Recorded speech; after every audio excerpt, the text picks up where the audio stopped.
Hello friends, welcome to Ajay Sava online classes. मेरा नाम विवेक सिंह राठौर है एंड मैं आपको इस वीडियो लेक्चर सीरीज के थ्रू छत्तीसगढ़ ज्योग्राफी पढ़ा रहा हूँ।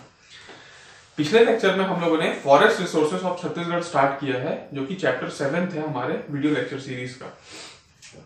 उसमें हम लोगों ने पहले तो क्लासिफिकेशन देखा। पहले तो हम लोगों ने देखा कि फॉरेस्ट के जो एरिया वाइज कितना है हमारे छत्तीसगढ़ में। उसके बाद जो 18 डिस्ट्रिक्ट में मैक्सिमम किस डिस्ट्रिक्ट का था, जो 2012 के पहले 2011 सेंसस का जो डेटा था उसके बेसिस पे।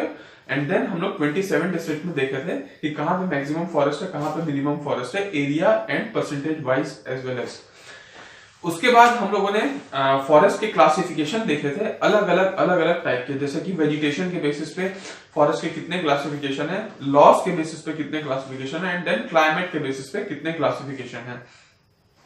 उसमें हम लोगों ने हर टाइप के देखे थे कि साल के फॉरेस्ट का कितना परसेंटेज है, सागौन का कितना परसेंटेज है, मिक्स्ड का, एंड देन आपका बैम्बू फॉरेस्ट का क्या है, and then protected forest, reserve forest and open forest, और क्लाइमेट के बेसिस पे जो डैम डेसिडियस फॉरेस्ट था and then dry deciduous forest. तो ये हम लोगों ने पिछले लेक्चर में कंप्लीट किया था। अब इस लेक्चर में हम लोग थोड़े से इसमें एडमिनिस्ट्रेशन वाइज चलते हैं कि थोड़ा सा स्ट्रक्चर देखते हैं कि फॉरेस्ट को कंट्रोल करने के लिए गवर्नमेंट की कैसी बॉडीज बनती है, क्या हायरार्की रहता है उसको, ठीक है। और उसके बाद फिर हम लोग wild life sanctuary national park में हम लोग आएंगे। तो आज का टॉपिक स्टार्ट करते हैं एंड वो है आपका forest administration and institution. Chapter तो है आपका फॉरेस्ट रिसोर्सेस ऑफ छत्तीसगढ़ और टॉपिक का नाम है फॉरेस्ट एडमिनिस्ट्रेशन।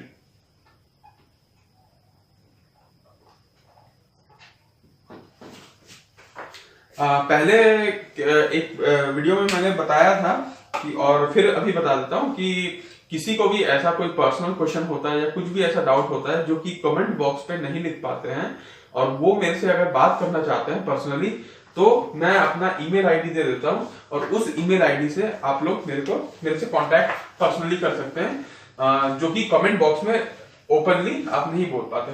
तो उसमें अपना ईमेल आईडी दे देता हूं। ये एक है आपका vivek.rathore@nitdelhi.ac.in, और या तो फिर आप लोग इसमें इस मेल आईडी पे भी मुझे मेल कर सकते हैं, singrathore@vivek1@gmail.com। तो ये दो आईडी हैं। उसके बाद अगर आप लोगों को मेरे से जुड़ना है तो लिंक्डइन पे भी आप लोग मुझसे जुड़ सकते हैं। मैं फेसबुक वगैरह पे नहीं हूँ, ठीक है। तो सोशल कॉन्टेक्ट पे लिंक्डइन ही है जो प्रोफेशनली लोगों को कनेक्ट करता है, इसलिए मैं लिंक्डइन पे हूँ, ठीक है। और ये मेरा ईमेल आईडी है, ठीक है। और अब हम लोग इस पे आगे बढ़ते हैं इस टॉपिक पे, एंड देन वो है आपका फॉरेस्ट एडमिनिस्ट्रेशन और कुछ इंस्टीट्यूशंस देखना है। देखिए, सबसे पहले हम लोग देखते हैं कि कोई भी जो विभाग होता है उसका पहले एक मंत्रालय होता है। तो हम लोग उसके मंत्रालय पे आते हैं और वो है आपका जो फॉरेस्ट का है वो है फॉरेस्ट मिनिस्ट्री। तो हम लोग यहाँ पे लिखते हैं फॉरेस्ट मिनिस्ट्री। ये वन मंत्रालय है, ठीक है। और इसमें एक मिनिस्टर बैठता होगा, ठीक है। और ये और उसको बोलते हैं फॉरेस्ट मिनिस्टर।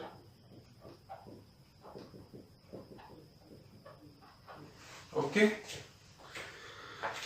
अभी तो शायद सरकार, अभी हमारी कांग्रेस की सरकार आई है तो नए फॉरेस्ट मिनिस्टर आए होंगे, तो वो आप लोग यहाँ पे अपडेट कर सकते हैं। उसके बाद देखिए, फिर फॉरेस्ट मिनिस्ट्री कुछ देखती है, कुछ अपना रूल्स एंड रेगुलेशन सेट करती है, और उसके बाद वो उसके नीचे आते हैं सेक्रेटरिएट, ठीक है, सेक्रेटेरिएट, ठीक है।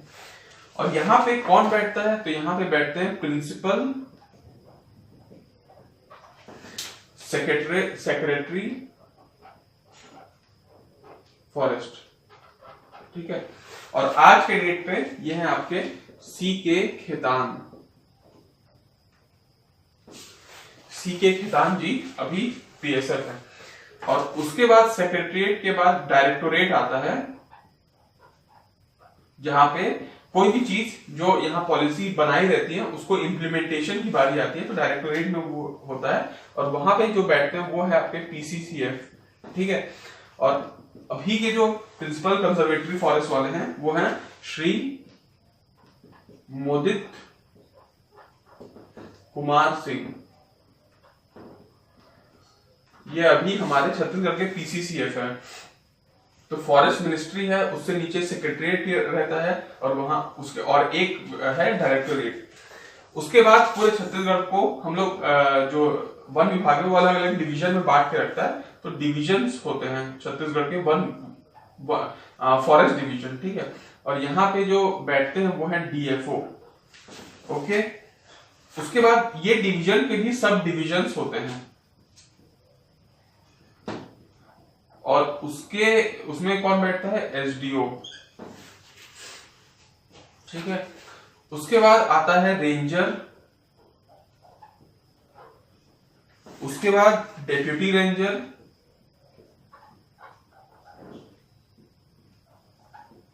And then forest guards.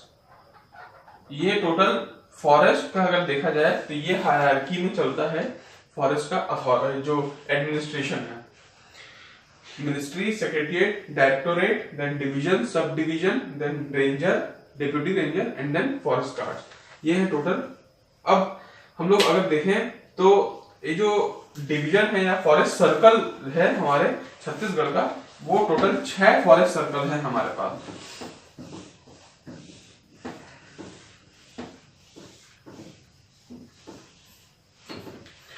तो ये क्वेश्चन कई बार पूछते हैं कि हमारे पास कितने फॉरेस्ट सर्कल है, तो फॉरेस्ट जो सर्कल है वो टोटल 6 है। अब वो 6 कौन से हैं, तो देखिए 5, इसको आप ऐसा मान के चलिए 5 + 1। 5 क्यों लिखा, क्योंकि 5 के 5 पूरे डिवीजन है, मतलब डिवीजन के जो नाम है वही फॉरेस्ट है, सर्कल है। मतलब जैसे कि ऊपर का सरगुजा, फिर आता है बिलासपुर, उसके बाद आता है आपका दुर्ग, फिर रायपुर एंड देन बस्तर। तो ये टोटल 5 फॉरेस्ट सर्कल हो गए, और एक जो फॉरेस्ट सर्कल है वो एडिशनल है, वो है कांकेर का फॉरेस्ट सर्कल। तो आप लोगों को 5 तो याद रखना है, कांकेर को 1 को याद रखना है। उसके बाद इसमें देखते हैं इस फॉरेस्ट सर्कल में जो सबसे बड़ा फॉरेस्ट सर्कल है वो है बिलासपुर, तो इसको हम लोग लिख लेते हैं बिगेस्ट। जो फॉरेस्ट सर्कल अगर पूछा जाता है क्वेश्चन में तो बिलासपुर है, और ये सबसे स्मॉलेस्ट है, सबसे छोटा जो फॉरेस्ट सर्कल है वो है दुर्ग का फॉरेस्ट सर्कल। उसके बाद हम लोग आते हैं तो हमारे पास टोटल नेशनल पार्क कितने हैं, तो टोटल नेशनल पार्क हमारे पास 3 है, ओके। और वाइल्ड लाइफ सेंचुरी कितने हैं हमारे पास, तो टोटल 11 है। ये 11 और 3 हम लोग पढ़ेंगे कि कहाँ पे ये सिचुएटेड है। अगर हम लोग देखें कि forest research and training centre, अगर हम लोग देखें forest research and training centre कहां पे ये होती है, तो 3 जगह का नाम आप लोगों को याद रखना है। एक तो कैपिटल रायपुर, फिर बिलासपुर और फिर जगदलपुर। तो ये 3 जगह forest research and training centre हैं हमारे यहाँ। वैसे बहुत सारे हैं, जैसे एक हनी प्रोसेसिंग सेंटर भी है, वो बिलासपुर, जशपुर, भानु प्रतापपुर एंड कवर्धा में है, तो उसको भी लिख ही देता हूं यहाँ पे, हनी प्रोसेसिंग सेंटर, ठीक है। तो वो कहां पे है, देखिए बिलासपुर प्लस जशपुर प्लस भानु प्रतापपुर, भानु प्रतापपुर आपके कांकेर में आता है, एंड देन कवर्धा, ठीक है। तो आप लोग डिवीजन वाइज बांट लीजिए, ऊपर में डिवीजन में जशपुर को ले लीजिए, फिर बिलासपुर के में बिलासपुर को ले लीजिए, दुर्ग डिवीजन में आप कवर्धा को ले लीजिए, भानु प्रताप और रायपुर में मत लीजिए, और नेक्स्ट में आ जाएंगे तो कांकेर में भानु प्रतापपुर। तो ऐसे हनी प्रोसेसिंग सेंटर्स हैं। अब हम लोग देखते हैं कि हमारे पास जो ये 3 नेशनल पार्क है और 11 वाइल्ड लाइफ सेंचुरी, ये कहाँ पे है, इसका हम लोग लोकेशन ट्रेस आउट कर लेते हैं। तो इसको हम लोग ऐसे याद करेंगे, तो उतना ज्यादा इफेक्टिव नहीं है। इसको हम लोग मैप से करेंगे तो बहुत ज्यादा अच्छी तरीके से याद हो जाएगा। तो हम लोग इसको मिटाते हैं और हम लोग पढ़ते हैं मैप के through wild life and wild life conservation का।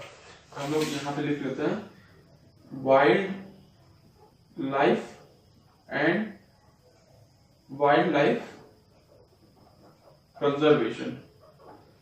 बेसिकली वाइल्ड लाइफ कहाँ कहाँ पे है और वाइल्ड लाइफ कंजर्वेशन कहाँ कहाँ पे होता है वो हम लोग देखते हैं।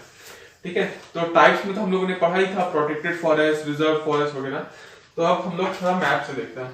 तो ये हम लोग एक रफ मैप बना लिए,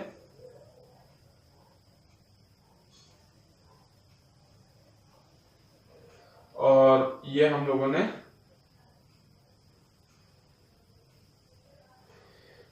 डिस्ट्रिक्ट बना लेते हैं हम लोग।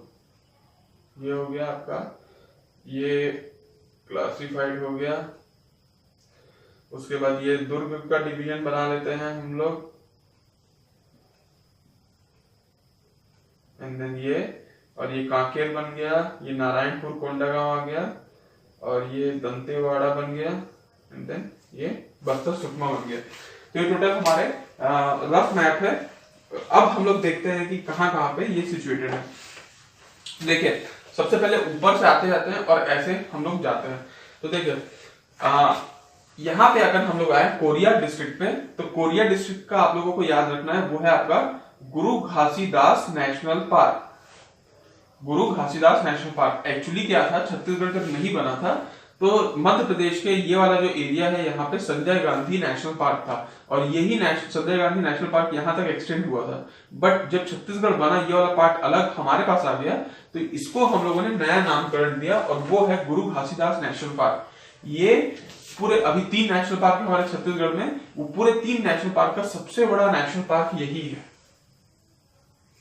फिर दूसरा नेशनल पार्क अगर देखें हम लोग, तो दूसरा नेशनल पार्क यहाँ पे है लगभग ये वाले एरिया में, और उसका नाम है इंद्रावती नेशनल पार्क। ठीक है, इंद्रावती नदी बह रही थी वहीं का, उसी के नाम से इंद्रावती नेशनल पार्क रखा गया है।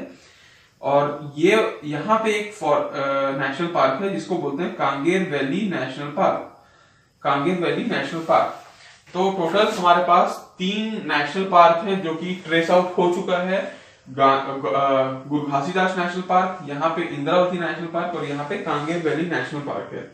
ईयर वाइज मैं बाद में बताऊंगा, और वहां पे क्या क्या मिलता है वो हम लोग नेक्स्ट वर्ड में देखेंगे। बट अभी हम लोग इसका लोकेशन देख लेते हैं। उसके बाद हम लोग वाइल्ड लाइफ सेंचुरी में आते हैं जो कि 11 है। तो हम लोग ऊपर से चलते हैं।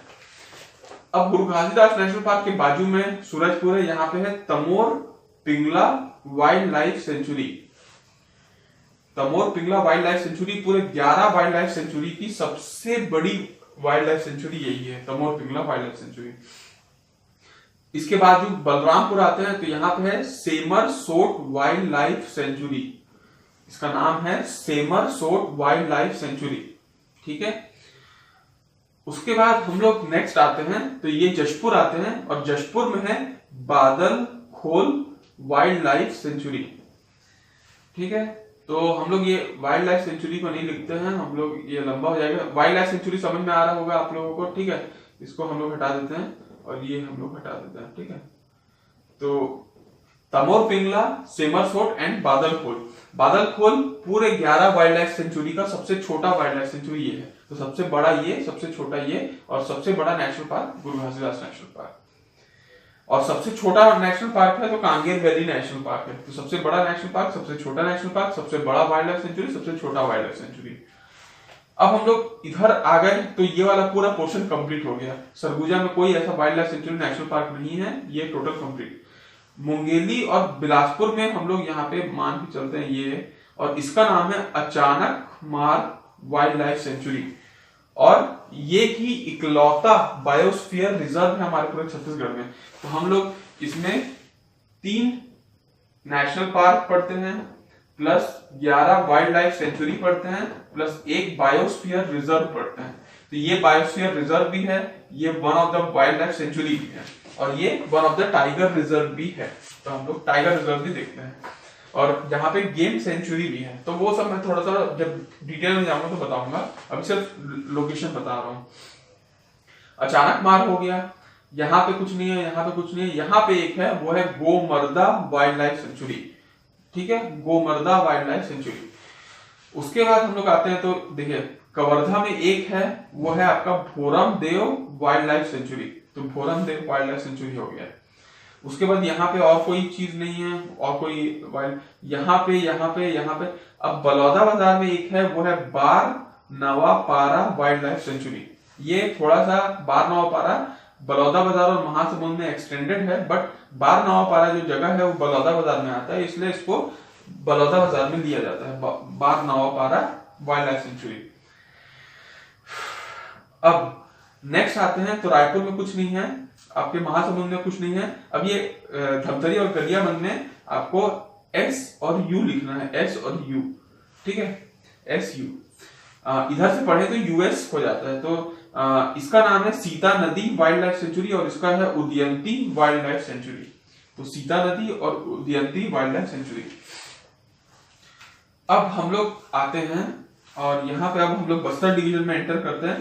तो कांकेर में कुछ नहीं है, ठीक है, कोंडागांव में कुछ नहीं है, सुकमा का ये बस्तर का तो मैंने बता दिया, कांगेर वैली नेशनल पार्क है, और यहाँ पे सुकमा में नहीं है। बीजापुर में दो हैं, और वो है Pamed wild life sanctuary, Pamed, ठीक है, इसको हम लोग लिखते हैं पामेड़ वाइल्ड लाइफ सेंचुरी, और एक है भैरमगढ़ वाइल्ड लाइफ सेंचुरी।